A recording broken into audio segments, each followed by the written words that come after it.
উৎসবমুখর পরিবেশে সিরাজগঞ্জের উল্লাপাড়ায় করতোয়া নদীতে অনুষ্ঠিত হয়েছে গ্রাম বাংলার ঐতিহ্যবাহী পানসি নৌকাবাজ।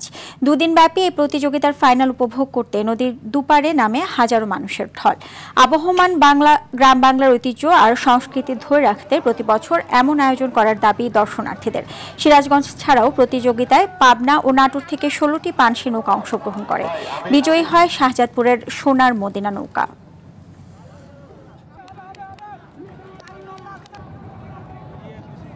আজকের এই নৌকা বাইচটি অত্যন্ত উৎসাহ এবং উদ্দীপনার মধ্য দিয়ে অনুষ্ঠিত হচ্ছে এবং এইটা প্রতি বছর এই ধারাবাহিকতা চালু থাক, এটা আমরা প্রত্যাশা করি। নৌকাবাজ বন্ধ হয়ে গেছে, এই জন্য আবারও নৌকাবাজ হইতেছে, আমাদের অনেক খুশি। হাজার হাজার দর্শক কিন্তু এই উপভোগ করছে।